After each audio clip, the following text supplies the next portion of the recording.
এখন নাই, কিন্তু আপনার সন্তান তো, সন্তান তো আপনি তাকে কি ছেড়ে দিতে পারবেন, মুছে দিতে পারবেন?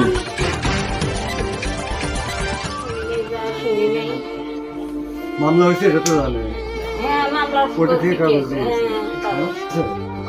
আর যদি আপনি পরিশোধ না করেন তাহলে আইনের গতিতে চলবে, তাই না? তো এখন বিষয়টা হলো যে আপনাকে মা হিসাবে তার মা হিসাবে আপনার কাছে আমরা মিডিয়া গণমাধ্যম কর্মী হিসেবে অনুরোধ করবো যে এই বেকার ছেলেদের জীবন নিয়ে আপনারা টানাটানি করবেন না। যে কোনো মুহূর্তে এরা কিন্তু আত্মহত্যা করতে পারে। তাকে আসলে আত্মহত্যা, আমি কি আত্মহত্যা হবো? আমার বলবেন তো সুজনকে ফোন দেন, ফোন ধরে না তো। ধরেন আপনি, দেন একটু দেন, ফোন দেন। তুমি টাকা নিছো, এই টাকা পরিশোধের ব্যাপারে কথা বলতেছি।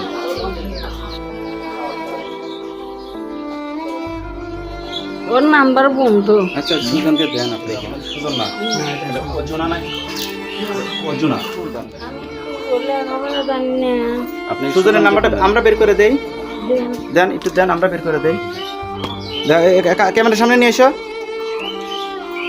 সুজন, সুজন সুজন, সুজন, লাউড স্পিকার দিয়ে দেন। সুজন। লোক নাই, ছেলে মানুষ নাই। না না, কেউই নাই, শোনা আমরাই ঘরে বাইরে ঢুকবো। সে কাজে গেছে। ফোন বন্ধ, আরেকবার ট্রাই করতেছি, ফোন বারবার বন্ধ দেখাচ্ছে। এখানে নিউজটা চলে গেছে, সুজনে গেছে, যেহেতু লোক আছে, ঠিক আছে, তার জন্য ফোনটা।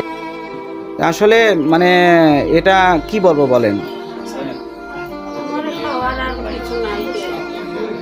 এখন নাই, কিন্তু আপনার সন্তান তো, সন্তান তো আপনি তাকে কি ছেড়ে দিতে পারবেন, মুছে দিতে পারবেন? আমি কি করবো? যদি আমি তো এদিকের বাড়ি থাকি তো পাশে- টাকার সাথে তো সন্তানের সম্পর্ক থাকে না, থাকে?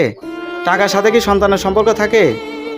আপনার তো সন্তান, এটা কি স্বীকার করেন আপনার সন্তান এটা ঠিক হয়েছে, পেটে কেউ খাওয়ালা নাই, সত্য হয়েছে। শত্রু হয়েছে? তাহলে দেখেন আজকে আপনার এই একটা অবস্থানটা তৈরি করছে কি আপনার সন্তান।